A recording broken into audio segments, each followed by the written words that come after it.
Shalom Bapak Ibu Saudara-saudari yang dikasihi dan mengasihi Tuhan. Kita bersyukur hari ini Tuhan memberkati kita. Sebelum kita membaca merenungkan firman Tuhan, mari kita berdoa. Tuhan, terima kasih, kami bersyukur hari ini kami ada sebagaimana kami ada, semua karena berkat dan kemurahan-Mu. Sebentar kami akan membaca merenungkan firman-Mu. Berfirmanlah dan biarlah kami mengerti apa yang menjadi kehendak-Mu di dalam hidup kami. Kami berdoa di dalam nama Tuhan Yesus Kristus. Haleluya. Amin.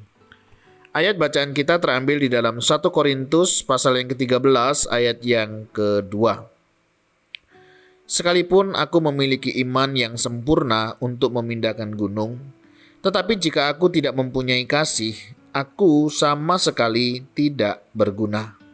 Amin, demikian firman Tuhan, mari kita merenungkannya. Tema renungan kita hari ini adalah kasih adalah sebuah pilihan. Kasih bukanlah sebuah perasaan. Kasih adalah sebuah pilihan. Kasih adalah sebuah tindakan. Meskipun kita tidak ingin, kita tetap bisa memilih untuk menunjukkan kasih. Saya pernah berbicara dengan seorang ibu muda yang merasa kewalahan dan berjuang melawan depresi. Dia merasa yang dia lakukan hanyalah mengomeli anak-anaknya dan memarahi mereka tanpa henti. Ketika dia melihat dirinya sendiri, dia melihat kegagalan. Dalam keputusasaannya, dia berseru kepada Allah. Ketika dia menghabiskan lebih banyak waktu untuk membaca Alkitab, satu kebenaran dalam 1 Korintus 13 ayat 2 ini muncul di benaknya. Jika aku tidak mempunyai kasih, aku sama sekali tidak berguna. Jadi dia menuliskan kata-kata ini dan menaruh catatan itu di seluruh rumahnya, di pintu kulkasnya, di dashboard mobilnya, di atas kalendernya. Saya sadar satu-satunya hal terpenting yang bisa saya lakukan adalah mengasihi keluarga saya, katanya. Jadi saya mulai menjalani hidup saya dengan kasih. Saya mulai mengurus rumah saya dengan kasih. Perubahannya sama seperti ketika saya menerima Kristus ke dalam hidup saya, membawa kebahagiaan kembali ke dalam hidup dan rumah saya. Apa yang membuat perbedaan bagi ibu muda ini? Dia membuat pilihan. Bukan pilihan yang mudah, tetapi mengubah keseluruhan dinamika rumahnya dan cara dia memandang dirinya sebagai seorang ibu dan sebagai anak Allah.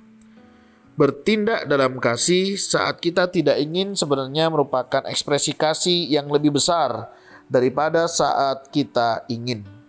Kasih adalah bangun di tengah malam untuk membantu anak yang sakit setelah kita menjalani hari yang melelahkan dan tidur larut malam.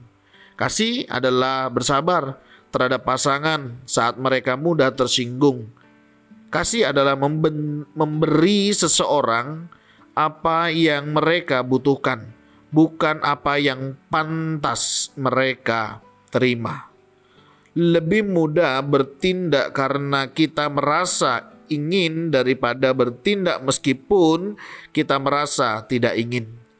Jika kita bertindak dengan penuh kasih, pada akhirnya perasaan akan mengikuti. Ini penting untuk diingat ketika kita mencoba mengasihi orang yang tampaknya tidak bisa dikasihi.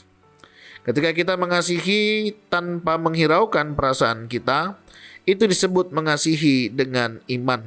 Dan tindakan tersebut tidak hanya mengubah orang lain, tetapi juga mengubah kita dan menjadikan kita semakin seperti Yesus.